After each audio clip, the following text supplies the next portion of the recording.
Hello and welcome to another episode of the Melbourne Athlete Development Podcast. Today, I have with me Associate Professor Natalie Collins. Natalie, thank you for being with me today. Thank you, Jack. It's my pleasure. Thank you for the invitation. Now, happy to have you here. So, it's always useful to give some context to the conversation. So, could you give us a background of who you are, what you've studied, what you've done, and your current position? Certainly. So I'm a titled sports and exercise physiotherapist, and as you mentioned, I'm an associate professor in physiotherapy at the University of Queensland.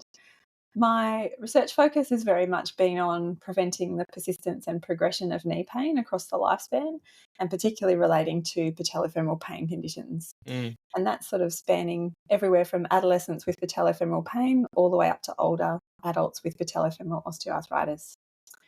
I teach across all three of our physiotherapy programs at UQ as well. So that includes our Masters of Sports and Musculoskeletal Physio and also our undergraduate and graduate entry masters programs. We were briefly talking off air before we started that you've actually done quite a bit of research in different areas. And it's actually something that I always really value and appreciate because typically I think it gives you obviously more exposure to looking at different things and looking at it from different lenses. Is that something that you cognitively chose, or was it really more reflective of the people that you're working at with different time points within your career? Yeah, good question. I think it probably comes down to the fact that I am interested in lots of different things. But if you have a look at what I've done and what I'm doing currently, it does all kind of still tie into the one theme Mm, where even from undergrad I was really interested in the lower limb and particularly how it relates to overuse or non-traumatic type pain and injury, and mm. then the different ways that we might be able to address that, whether it's with exercise or footwear interventions or other things like that. Mm. It's typically an area of interest I have too, with related to more overuse or insidious onset of pain, because I think a lot of the time, particularly for people who enter the physiotherapy profession, they think about acute injuries and using a series of special tests to get a perfect diagnosis. But so much of what we see, whether it's anterior knee pain, low back pain, neck pain, they often fit into this more non-specific nature and often a bit more complex nature. Mm. But and I know you've actually done some research of looking at patellofemoral pain and the as an indication or risk factor for future knee problems. Can you actually talk about the research you've done in that area and whether there is a relationship between anterior knee pain and future knee issues? Yeah, this is probably one of the most interesting parts of my research track, or I think it is. And I guess it goes back to the fact that we used to think that patellofemoral pain was a self-limiting condition, so it would just go away on its own over a period of time. But from the work that we've done, as well as work from other groups, we actually know that somewhere around 60% of young adults will still have patellofemoral pain up to 8, 10 years later. Mm, And some recent work from Michael Rathliff shows that somewhere around 40% of adolescents will continue to have pain after 10 years. mm, So, patellofemoral pain, we now know, is something that often persists across somebody's life. The other thing that then we've been starting to explore is whether patellofemoral pain that affects adolescents and young adults is actually a precursor to patellofemoral osteoarthritis in later life. And this kind of comes from the fact that they share very similar clinical profiles. So the symptoms are quite similar, the different impairments that we see are quite similar. And there's also been some studies, not not wonderful methodology, because this is clearly a very difficult question to answer in a short period of time unless you're going to follow people over their whole life. But there are some studies to suggest that that people who have um, surgery for patellofemoral specific conditions, or PFOA, do have a history or are more likely to have had a history of patellofemoral pain in their youth. mm, And so, one study that we did, and this was part of my postdoc at Melbourne Uni, is we looked at the prevalence of PFOA in adults with patellofemoral pain who were aged 26 to 50. And so they had to have had their pain for at least 3 months. So we're looking at a group who had what we would consider to be chronic or persistent pain. We found that a quarter of those people already had radiographic patellofemoral OA, and that was defined using the Kellgren and Lawrence criteria. But what I think was perhaps more interesting than that is that almost half of them had KL grade 1. So they had early radiographic signs of patellofemoral OA. Mm. And why this is important is because KL grade 1 has been shown to predict worsening of radiographic OA in people who have knee pain. Okay. So really, What is kale? What is a kale grow down? I actually haven't heard of that before. so on a scale of there's a few different ways we can grade radiographic severity of osteoarthritis. Mhm. The Kellgren and Lawrence score is one way of doing that, Okay. and basically so KL grade 0 is nothing. KL grade 1 is those early signs of so the beginnings of osteophytes in the Mhm. joint. Mhm. Yeah, KL grade Okay. 2, you're starting to get more marked or obvious changes with joint space narrowing and osteophytes. Is there an evidence that a patellofemoral pain is increasing in the general population, or has it been something that's been consistent over time? Oh, that is a great question. I actually don't think we have really good Mm. prevalence and incidence studies. Mm. Um, Ben Smith did a systematic review a little while ago to show how common it is, and it's somewhere around sort of 25 to 35% of the population, depending on whether you're active or inactive, or an adolescent or an adult. Mm. But to my knowledge, there's not been anything recent that's been Yeah. Okay.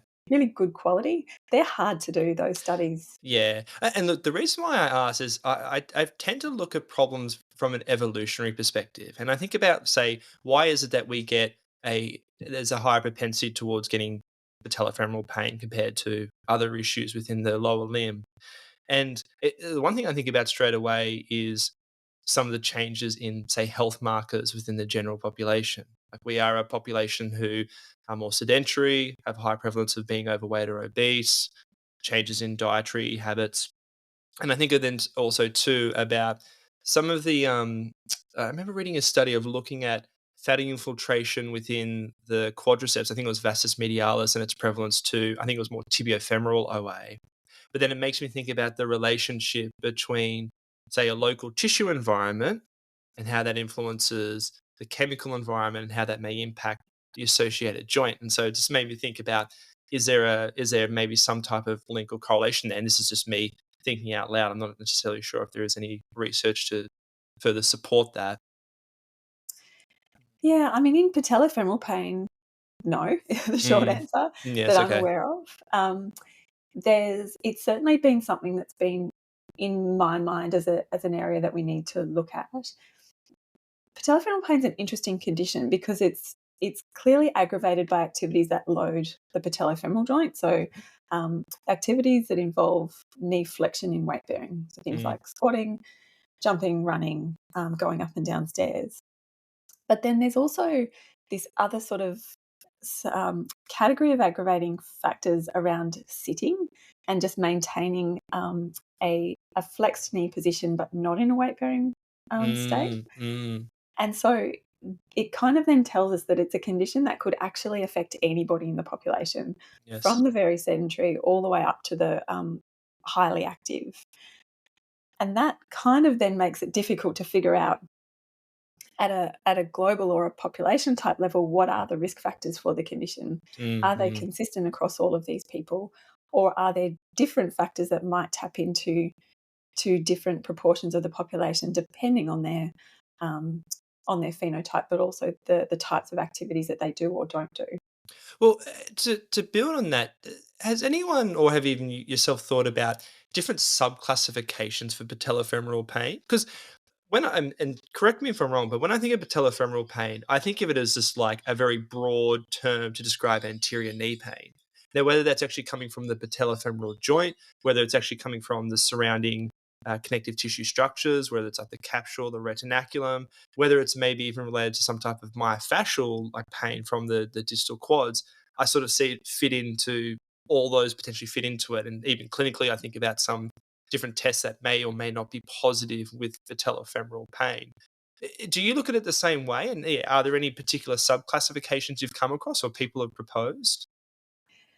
Oh, you've touched on some really key points there. I guess the definitely reinforcing the fact that we don't know the exact Mm, structure that causes patellofemoral pain. We yeah, have some evidence to show that pain is more likely to come from some structures than others based on particularly the arthroscopic study of Scott Dye, where he actually okay. went in. This is, I think, one of my favourite papers of all time. So Right. he and another person had an arthroscopy done on their knee without anaesthetic to palpate all the structures in the knee to see which ones gave the most pain Interesting. or the greatest severity of pain.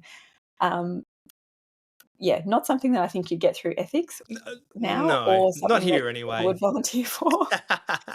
Um, but the really interesting thing was that the structures that were most painful on palpation were the fat pad and the synovium. Mm, So the cartilage itself is not, and we've known for some time that there's no neural structures there, that it's not really capable of being a source of local nociception, but yes. certainly the fat pad and the synovium are.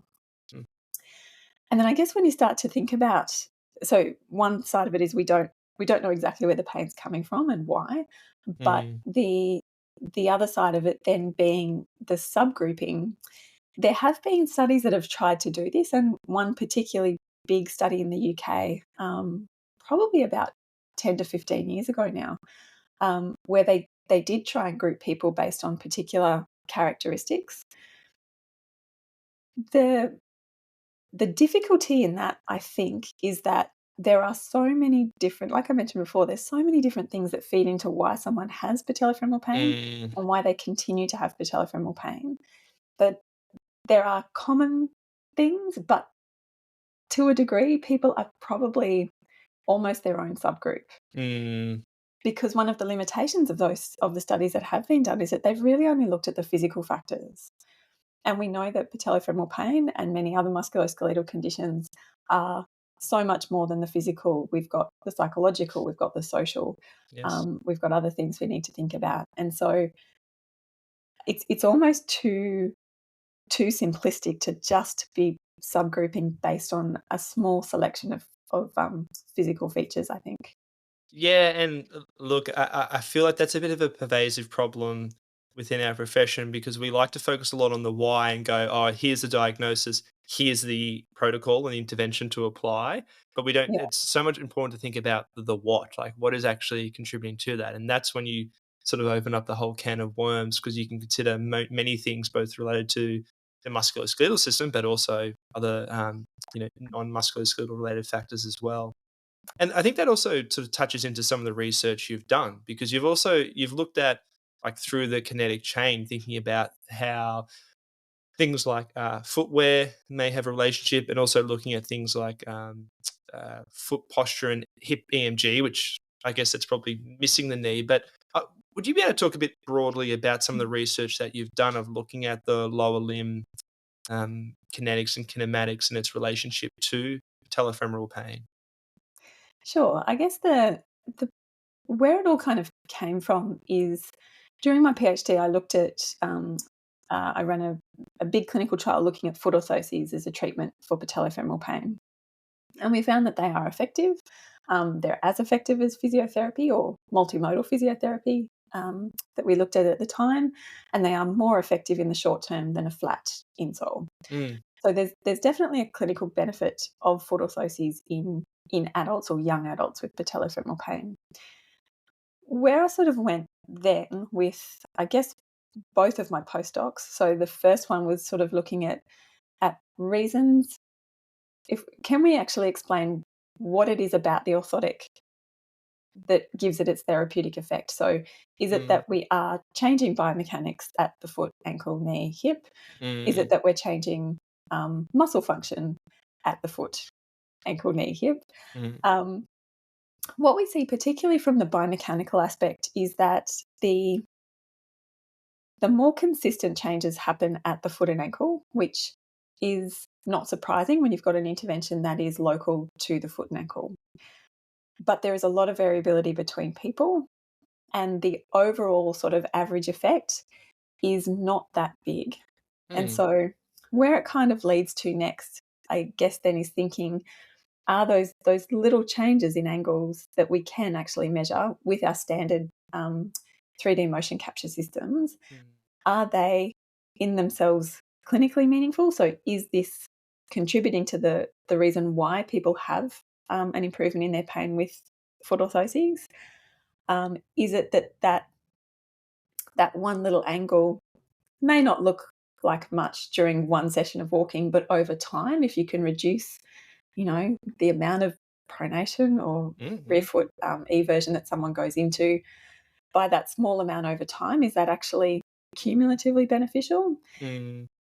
And that's kind of the issue. We don't really know. A lot of those mechanistic studies are only done in the immediate session. So in the lab, we get someone in, we get them to walk with a shoe, and then we get them to walk with an orthotic, and we measure the immediate effect or the immediate change in their biomechanics with that orthotic.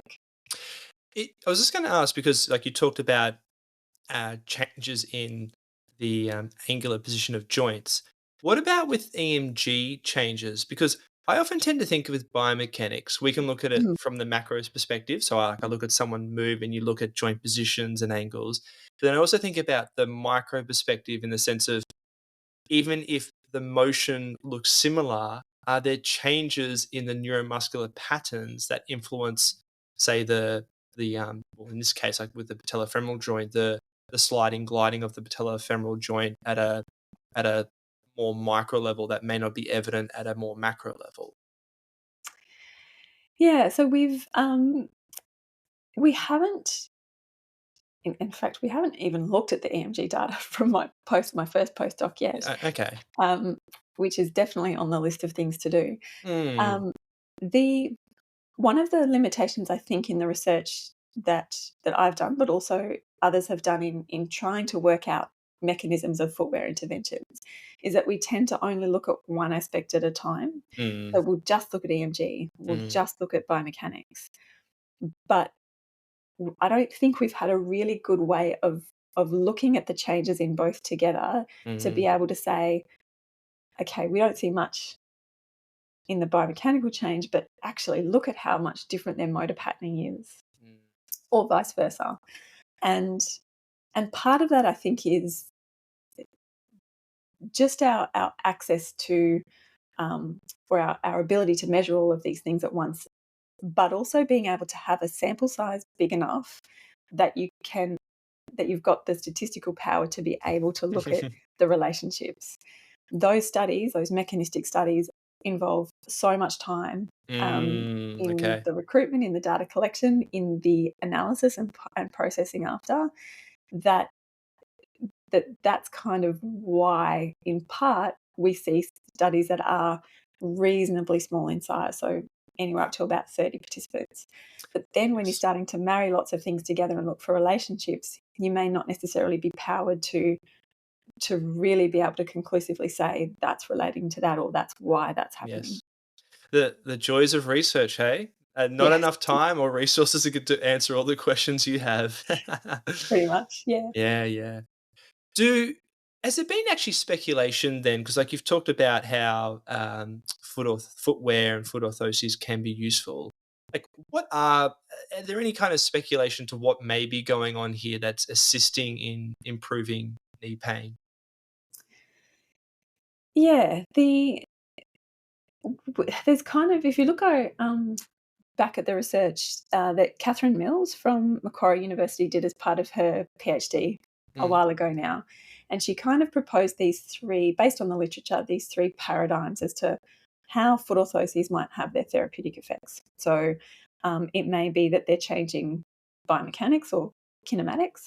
It may be that they're having a shock attenuation effect. So they're dampening that impact or ground reaction force that's coming up from the ground into the leg as you hit the ground. mm, And then they also could be having some sort of neuromuscular effect. So actually changing the way that the muscles are functioning while you're going through the particular activities that you're looking at. If we look at patellofemoral pain, there is certainly um, evidence to show that we can change patellofemoral joint reaction force. with footwear interventions. And more recently, that's been around the more flat, flexible shoe or minimal shoe. And so that's work that came out of Natalie Mazzella's PhD down at Deakin, and also the work of Jason Bonacci. So that's quite an extreme case where you are really fundamentally changing the structure of a shoe, which is going to have Mm. implications for the way that somebody walks, because now they don't have Mm. that big heel uh, to land on. So we know that that will change patellofemoral joint reaction force, and we Yes. think that that is very key to why people get patellofemoral pain. That's actually an interesting point in itself too, just with footwear and changes in development in footwear, because I feel like there's been many drastic changes in our society in the last 50 years, but certainly footwear is a big one where the selection and design of footwear has a big impact on the actual way that we move and the implications that that has through the kinetic chain. Yeah, and it's really interesting to see the even in the last 20 years. So we've kind of gone through this period of wanting footwear that is supportive and tailored to a Mm, pronated foot, inverted commas, yes. then to a very sort of barefoot, minimal shoe phase. And now I went to buy some running shoes the other day, and now we're back in this really chunky phase of footwear again, which Mm. I don't think is necessarily supported by the evidence. Or well, let's be honest, none of our changes in footwear have been supported by evidence. But it's just been it's been a weird trend to observe that Mm. hasn't really been reflected in the literature, I think.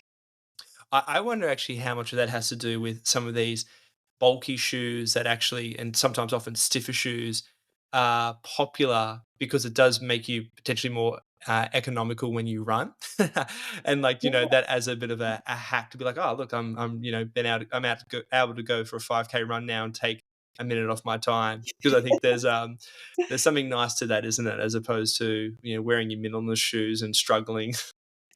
And I think that it actually ties really nicely into Ben O'Nigg's theory of the preferred movement path. So Mm, that that idea that your everybody's skeleton has a particular path of movement that it likes to follow, yes. and a good shoe or a good running shoe gives you the support to do that movement without too much Mm, resistance. mm.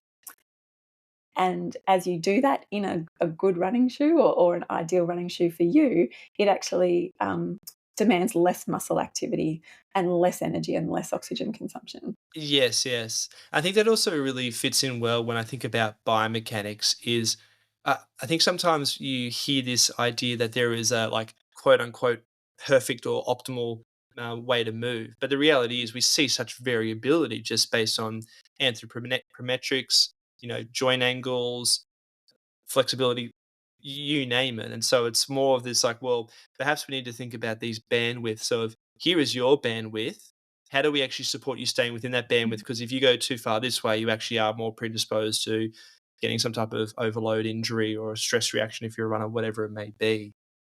That's so true. And I think we've Mm, tried to fit people into these boxes of you're an overpronator, you're a slow mm, supinator.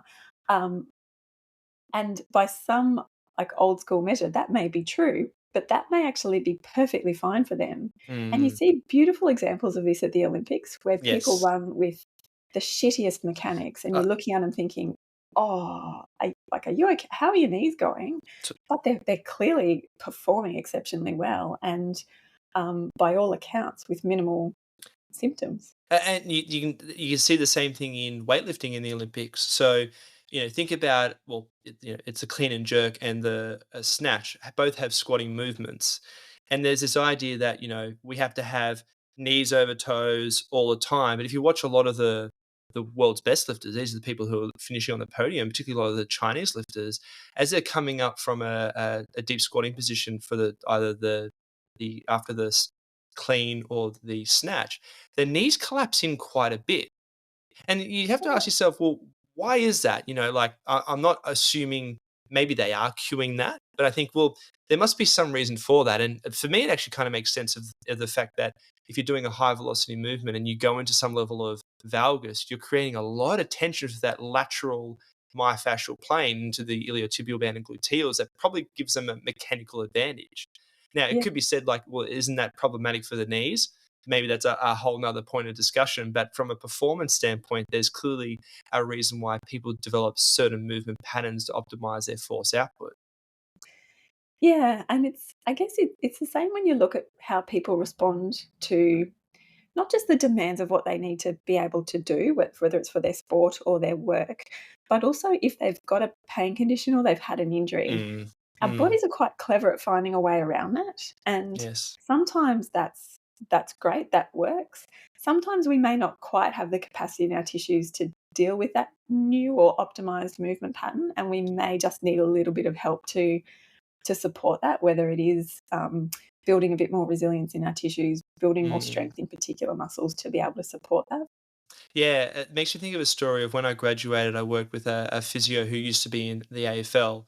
This is probably he must have been in the AFL in like Mhm. the 90s, early 2000s, and they had a player who was an older player, probably in his 30s, who had a career of basically no injuries. He'd been pretty lucky, and they were thinking during the off season when they were looking at just how he moves that the mechanics of how he was running was not optimal. And so I thought, you know what? Let's work on him changing these particular biomechanical factors. We might be able to get a little bit more out of his performance in the season.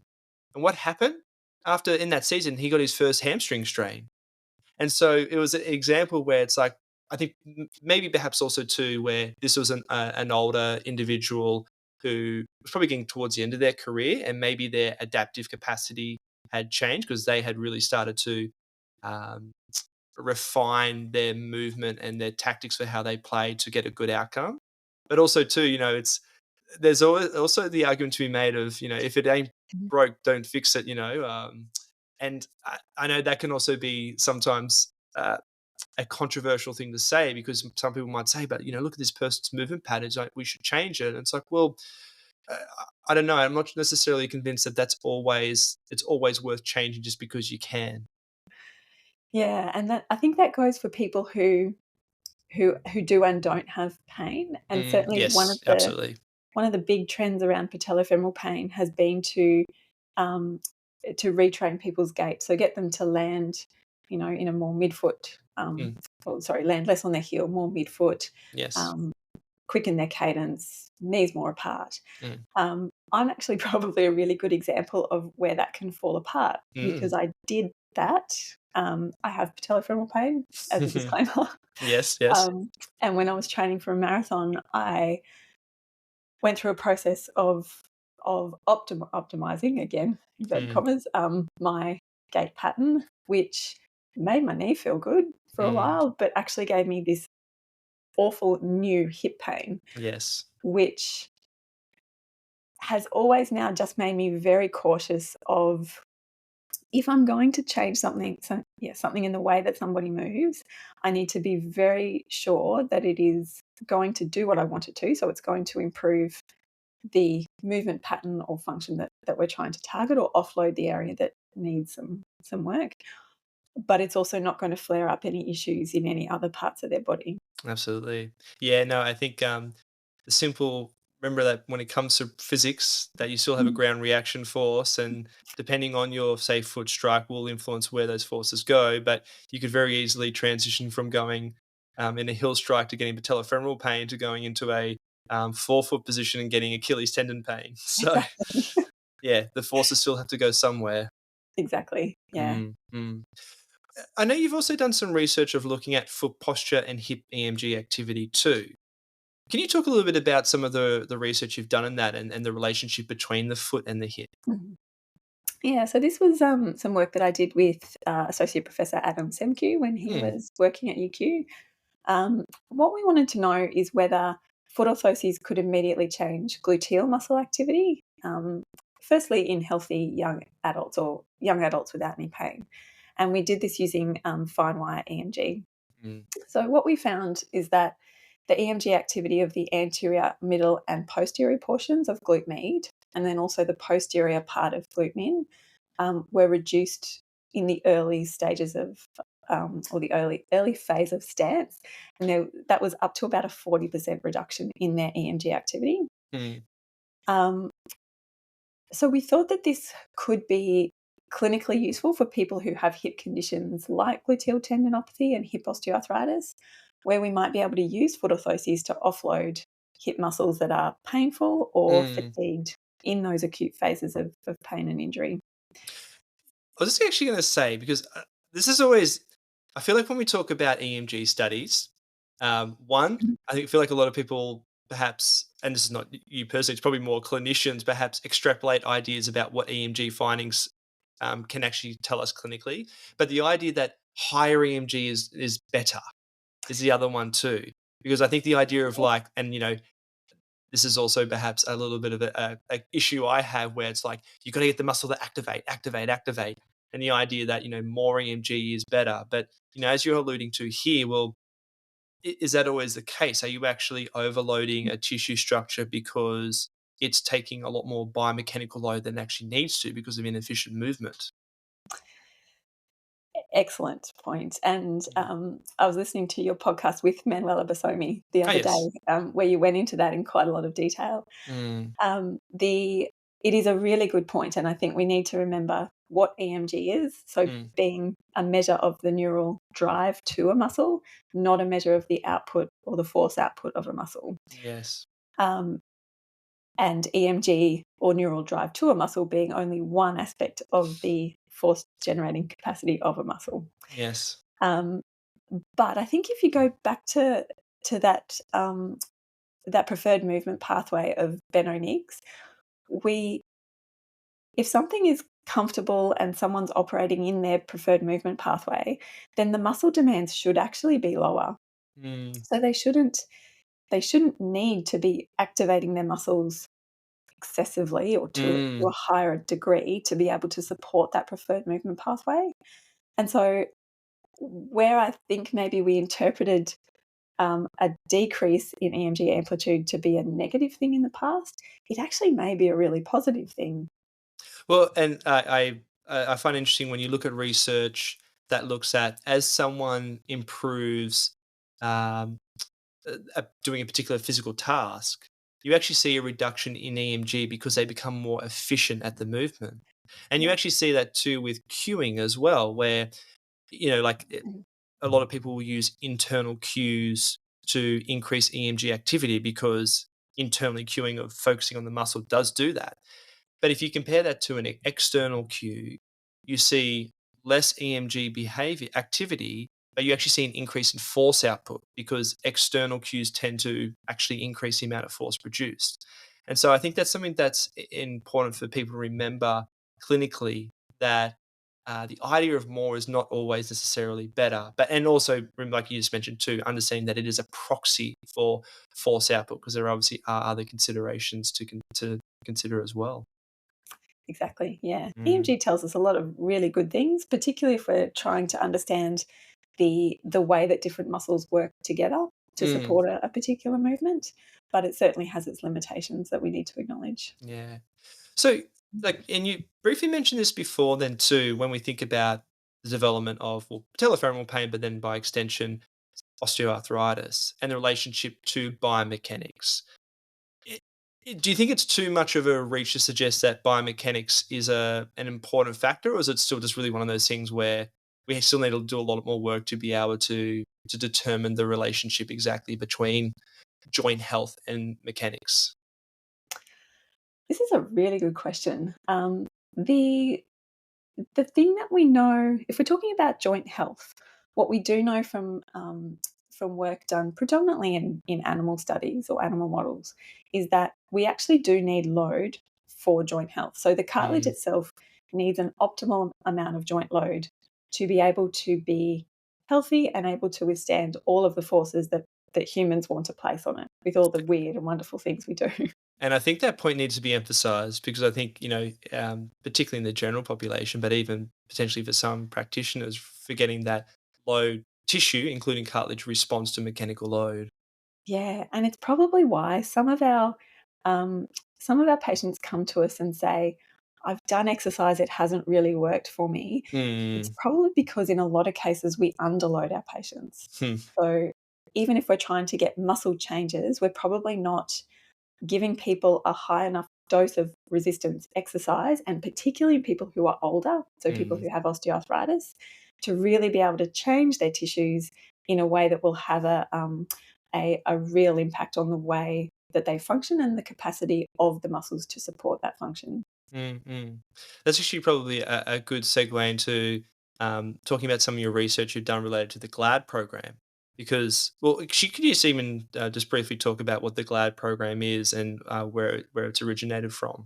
Yeah, sure. So GLAD stands for Good Living with Osteoarthritis in Denmark, or from Denmark. Mm. It's a program that originated in Denmark by Eva Roos and Soren Skue, and they really saw a gap the in evidence-based, high-quality management of people with hip and knee osteoarthritis. Mm. And so based on a whole track of prior research that had been done, they developed a package of care that involves an exercise program, so a structured 6-week exercise program, along with some really good education about what osteoarthritis is, what it means for people living with the disease, and how they can really optimize their management of their condition to be able to live well with osteoarthritis.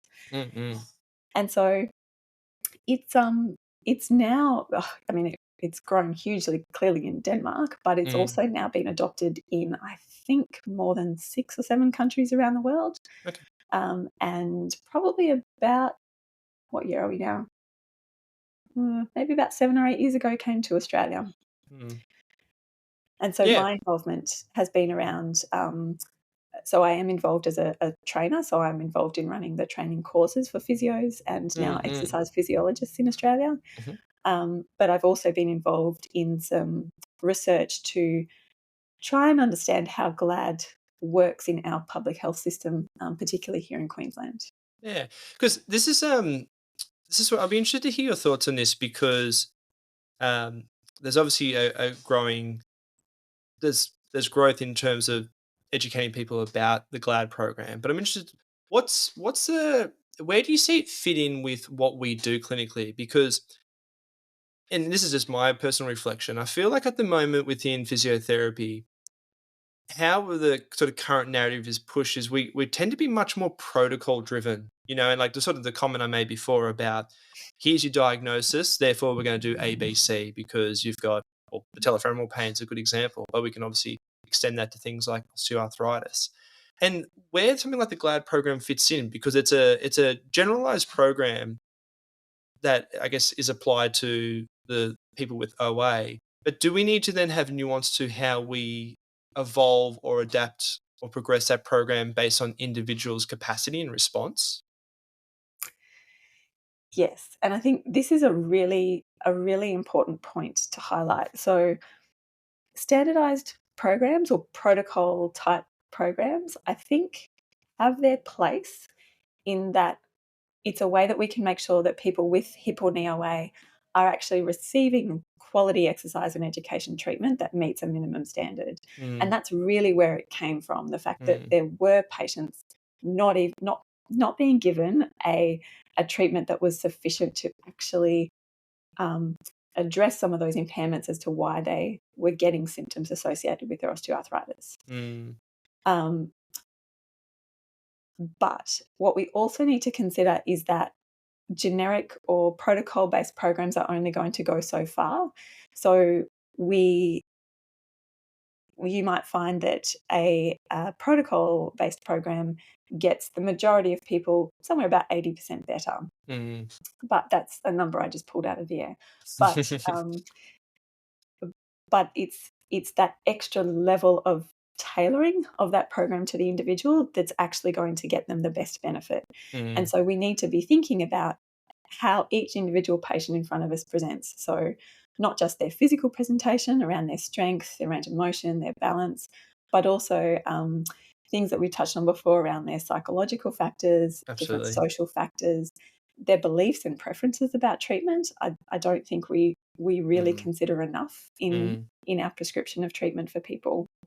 And so it's kind of like, I see it as and this might be a bit of a gross generalization, but your group programs at the gym. So you go in and you do your Les Mills body pump class, and Yes. you can kind of tweak it enough to suit you. So you can up down your weights. You can do their level 1, their level 2 exercise. You're still going to get stronger, and you're still going to get some benefit out of that. Mm, And a group-based environment can be very motivating.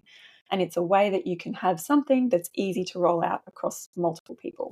yes. But you're probably going to get a much better outcome if you go to the personal trainer or the exercise physiologist and say, this is me. This is what I want to be able to do, what I need to be able to do in my sport, my job, my personal life.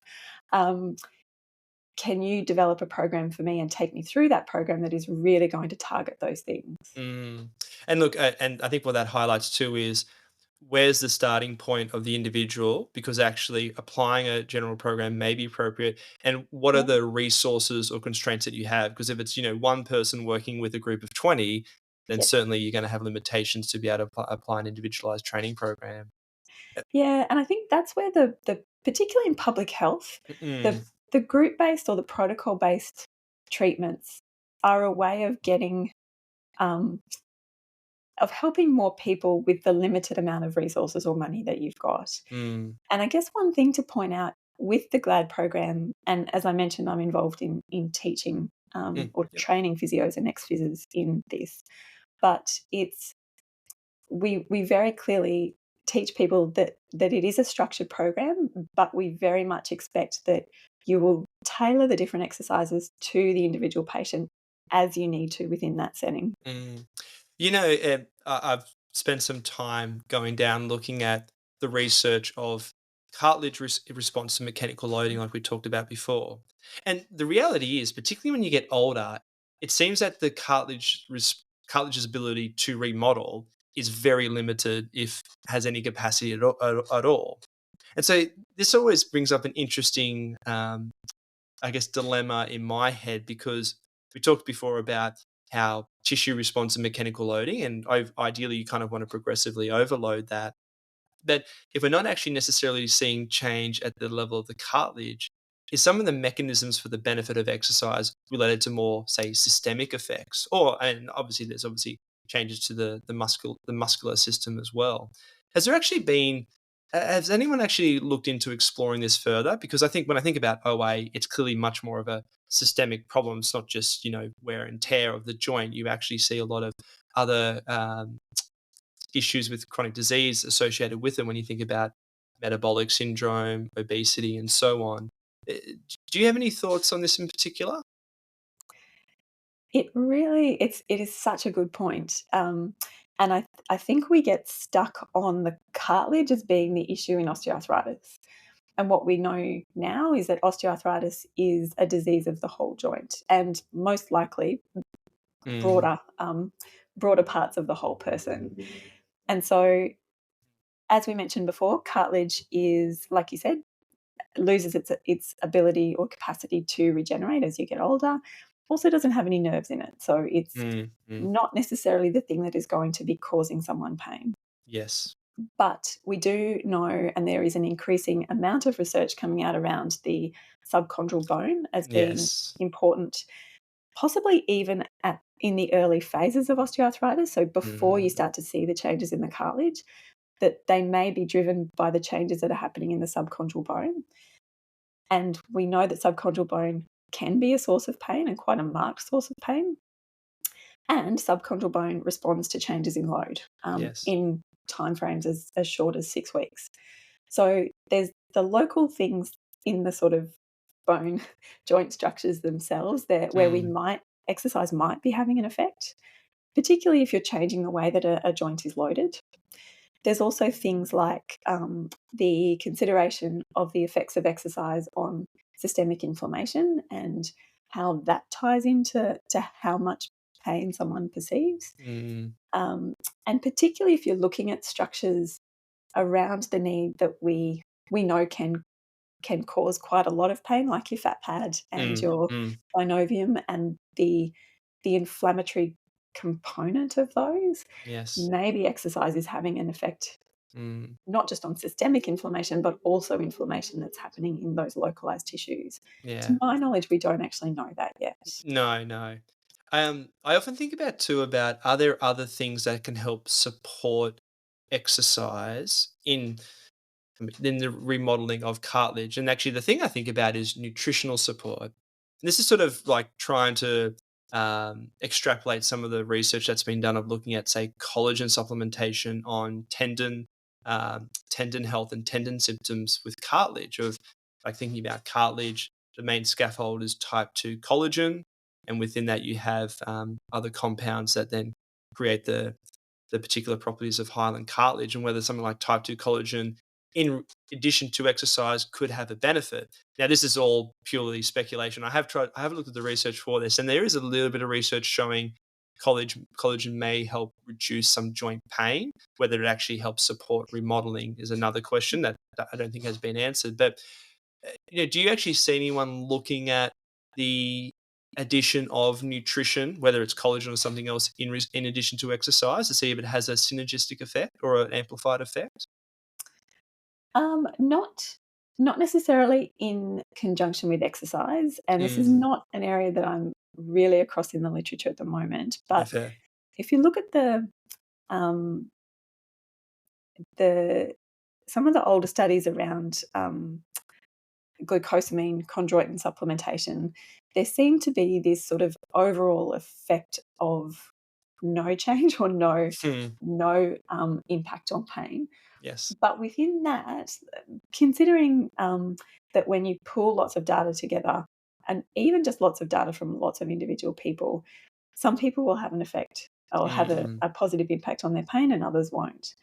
And so I think the reason why it improves pain could be multiple. It could be that it's yeah. having some regenerative effect of the cartilage. I'm not convinced that something that you take orally actually gets down to the level of the cartilage, but that's just me being a bit skeptical. I Well, think there's actually, probably other things going on. I also wonder then too with the again combining the two, and also then the timing. And so, like, I don't know if Mm. you've ever read any of Keith Barr's work on collagen supplementation with tendon symptoms and remodeling, but some of the work that he's done has suggested that thinking of tendons, and we can look at cartilage the same way, is like it's almost like a sponge where when you apply mechanical load to cartilage, it does cause fluid to be pushed out, and then when you relax, it will draw fluid from the interstitium into the joint. And so if you time the consumption of collagen, or even maybe something like chondroitin sulfate or glucosamine, where it increases in the level of the blood, so that when you apply the mechanical load to squeeze the sponge out, as it draws in fluid from the interstitium, there may be those building blocks that the chondrocytes can use. Now again, this is all just pure speculation at this point, but just thinking about the mechanism of, is it actually not so much about whether you take particular nutrients or nutritional supplements, but the timing of it with exercise that leads to a more significant effect. And again, these are all just thoughts that I have, but yeah, something to consider. Yeah, it's a very good point because I think on its own, and it goes back to that point I mentioned before, the fact that mechanical loading is so important to the Mm. nutrition of the cartilage. For it to be able to regenerate, you need to be loading it. And it And has like such a small metabolic window in terms of when you apply the load, you see an increase in the anabolic response, but it's very short lived compared to, say, muscle, which is actually a much larger window in terms of its responsiveness, and therefore the timing of, say, protein supplementation. yes. And so Mm, what I suspect is, so I'm not aware of anyone who's actually done that study, but also I suspect in the real world for people who are hmm, taking yeah, yeah. collagen or glucosamine chondroitin supplementation, it's probably firstly not timed with when they're doing any Mm, loading, mm, but I mm. also really doubt that they're doing enough loading to have Yes. uh, a positive enough mechanical effect to really get the benefits from having that supplementation there. And I mean, you mentioned this before, but I actually think it's a really important point to highlight with the magnitude of mechanical loading, because um, I think we actually underestimate that the amount of mechanical load people can actually tolerate and how that optimizes their response. And in fact, I've previously had on the podcast Matt Bourne, who I don't know if you know, but he's done a lot of research in hamstring strain injuries. And we were talking about some of the research that Jack Hickey has done of looking at applying actually much higher loads to the hamstring following a soft tissue strain than people expect. Because you kind of think of, oh no, but it's strained, you can't put too much load because it's going to cause the fibers to disrupt further. But his research has actually shown that that's not the case at all. It doesn't have a negative or adverse effect at all. And I think the same can be applied to the joint tissue and joint health as well. Yeah, that is such a good point. And I mentioned earlier that I think as physios, we've been quite reluctant to really push people with osteoarthritis to load their joints too much. But I don't think it only comes from us. And in working with people who have not just osteoarthritis, but also patellofemoral pain, there are definitely psychosocial or psychological elements of their condition around fear of pain, fear of loading, that you almost have to very gradually build them up to those higher loads Mm, mm. to avoid the I guess sort of reinforcing the pain, the kinesiophobia, fear of movement patterns. And even just the trust that they have in you as Oh, a totally. clinician, yeah, because you cannot Yeah. underestimate that. You might have the best intentions thinking you're doing the right thing, but if you do it to the wrong person, they may very well develop a negative relationship with you. Yeah. And that's where it's really important, particularly for the patellofemoral joint, which is it tends to be most aggravating somewhere around, 45 to 90 degrees of flexion. Mm, And knowing the mechanics, because it is a really interesting joint in the way that it works, mm, but knowing whereabouts in range you can really work someone without aggravating their pain, showing them that and saying, okay, we're going to start here. This is a safe movement. We need to load you so that you can mm, really build resilience in your tissues and your muscles and your joint. Um, but we're going to do it in a position that is unlikely to aggravate your pain. If it does, we can totally modify it if we need to. mm, mm. But taking them out of that fear of movement really should be one of our first priorities in managing these people. This is actually just a question I thought of now, but do you actually see a role then for things like blood flow restriction training as potentially a useful starting point for people who don't tolerate high mechanical load, but may Mhm. actually provide a larger stimulus for maintaining muscle mass or strength with doing a relatively lower load? Yeah, that's an interesting question. I have definitely used it for some people, and more sort of high level elite um, athletes who actually just need to get back to sport, and that was Mm, we tried everything else, and that was the way to get them back to actually loading their muscles enough. But obviously, we need to be careful with particular populations as around the some of the potential cardiovascular is also, negative yes. Yeah, yeah, no, of course. negative No. effects of that. But I would certainly explore it. I would also I know we've kind of in physio, we're stepping away from the adjunct treatments and the hands-on type treatments, but I think patellofemoral taping is really effective. Mm. The research supports it clinically. It can change someone's pain very quickly and enable them to do some of those higher loading activities. It's a funny. It's well, not funny. It's a really important point you make because, well, in fact, I talked a lot to your colleague Bill Vincenzino about manual therapy, and it's a pretty controversial Mm, topic. But I think just the simple thing of how it can provide a window for you to change the kind of mechanical load you can apply to an individual with exercise. And yeah. as an adjunct for that very reason, it's a very, very powerful tool. And I think just keeping it that simple, it's an underestimated how it can be very valuable in certain clinical situations. Yeah, it's manual therapy certainly came up in my PhD, so that was part of the Mm, multimodal program that we trialed in people with patellofemoral pain. It definitely works, mm, as part of that package, mm, and we know from a lot of other research that it can change pain. yes. Mechanisms, who knows? Mm, But we know that it can have quite quick and, useful improvements in someone's pain, like you said, that then might allow them to do some of those functional or strength-based exercises that will help them in the longer term. Yeah.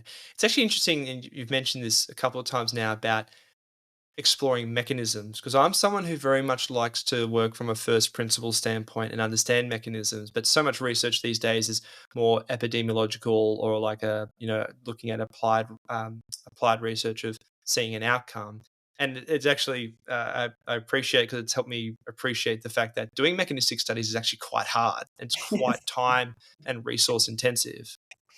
Mm. And the other thing, I'm not sure if I mentioned this earlier, but we like bodies, humans are not just their bodies, but the whole part of being human is so complex. Yeah, There are yeah. so many different things that feed into why someone has pain or injury, why a particular treatment does or doesn't work for them. And so in our mechanistic studies, we get this really tiny snapshot of, okay, is this changing when we do this? Or is this a Mm, potential reason why? mm. But we can't, I don't think we could ever capture all of the different factors that feed into that improvement. Yeah, no, it's a good point. And like the reality is, any intervention has multiple mechanisms for its benefit, and potential harm, actually, and for that matter too. Exactly. Yeah, yeah. It's always interesting to hear, Natalie, about what guests do outside of their work, their professional work. Are there any particular hobbies or things that you're exploring at the moment outside of what you do with your research that are capturing your attention? Ah, this is also a great question. So I clearly have a quite intensive job. Um, I've also got two very small children, and Mm. so I don't get a lot of time to do other things, but I do like to prioritize exercise. And my youngest is what, 18 months now, so I'm Oh now wow. getting back into running again. Um, To be but fair, I think there's a lot to be said there about the interesting experiences you have in your day-to-day experience with having two young children. I mean, I don't have any children myself, but I'm sure that certainly changes your perspective on a lot of things and starts to actually make you not be always just thinking about yourself and thinking about, oh, I've got to look after two people who are dependent on me now. yeah, and it also actually really reinforces how important it is as a parent to have that time to yourself. So whether it Mm. is going for a run, going to the gym, going even just going for a walk and listening to a podcast. The other thing I like to do or have started to get back into is painting. So I used Oh to, yeah. when I traveled a lot pre-kids, pre-COVID, um, travel photography was my big kind of creative outlet, but now I'm not going anywhere. I've started to paint again, and it's Is that one of your paintings in the background? yes, yep. Ah, lovely. It's a work in progress that's probably been going for about a year now, but I actually, so I don't know if there's actually in the background here, but no, that the one actually over there, my girlfriend did. But I also actually like getting out the canvas and a bit of acrylic as well. So I've got a few paintings around the house. I haven't actually done any for ages. it's Mm. I hadn't for I reckon since probably high school, and in the last yeah, post COVID really, being kind of a bit more stuck at home. Mm. Um, I found it to be, I mean, I really like color. I like having bright things around me, which you Mm. might be able to tell from the Yeah, background. yeah. But the process of creating something that doesn't, the beauty of it with paint is you can always fix it, like, or correct it or paint over it. You Yes. really, the perfectionism is taken out of it. And in science and in physio, we are quite, we have to get things done well and quickly. Whereas Mm. this has given me this whole other um, hobby, I guess, to where that pressure is gone, and it's just a real joy to create. And look, it's funny. Again, it's getting a bit philosophical here, but I feel like nowadays creativity is something that we don't allow to grow and evolve. And I actually see that a lot within our profession, where I feel like a lot of people will get shut down very quickly if you come in with something different or innovative or a new idea. And I think part of it also too is because we don't necessarily nurture creative pursuits. And I think you actually even see that with some people I do know who I would say are much more creative and innovative physiotherapists. They often have backgrounds in music, in art, in some other type of creative industry. And I think there's something to be said about looking at doing those things outside of just reading papers all the time. And that's not to suggest that you shouldn't read research and try to continue to build up your intellectual knowledge, but there is a real art to a lot of what we do. And I think even actually I see that a lot with manual therapy of the art of touch.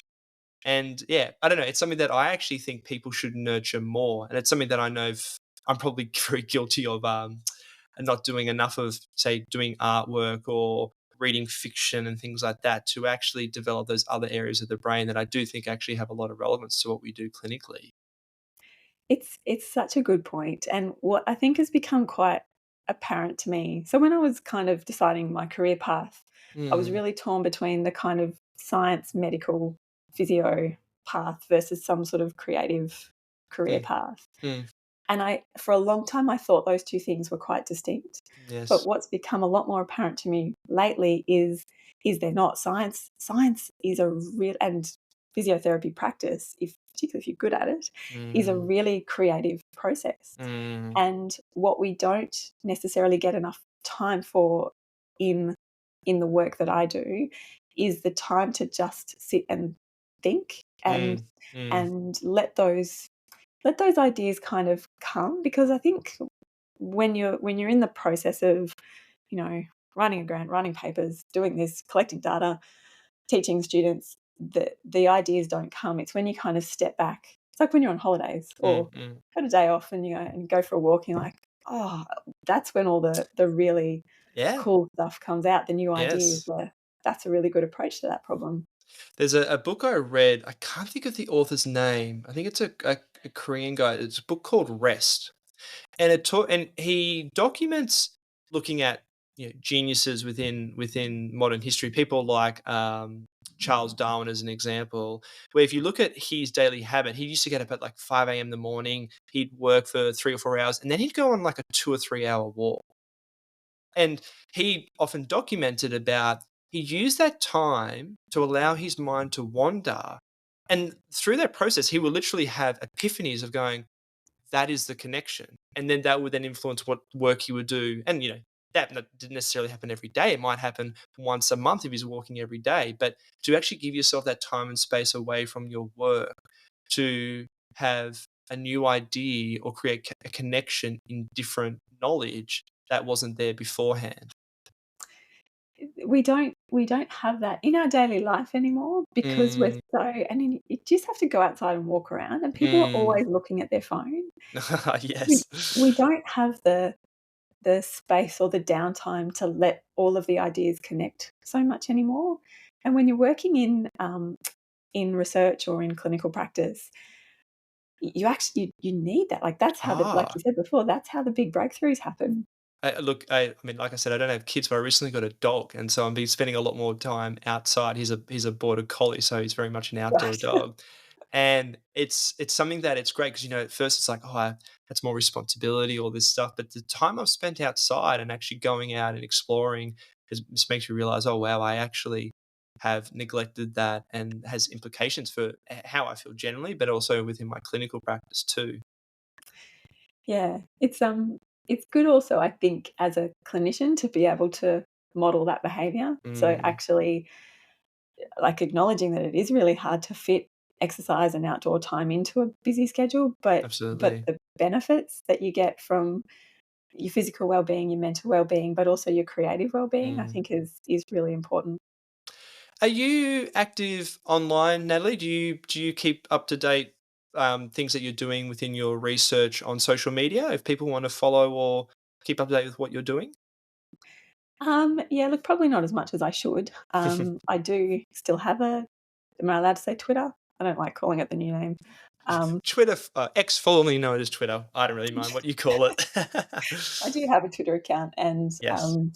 and tend to repost things or post when we've Mm, got new papers coming out. yep. So that's probably the best place to find me at the moment. Yeah. Look, Natalie, thank you very much for coming on. I've really enjoyed the conversation, and yeah, certainly taken some good things away from this. I'm sure our listeners will too. Oh, thank you so much. It's Yeah. been a pleasure. I've really enjoyed talking to you as well. Yeah. And again, just to our listeners, whether you're listening to us YouTube or some other podcast platform, I should say, please do like, subscribe, do comment. It does really help us to help expand our reach and share the message. All right. Thank you, Natalie. Thank you.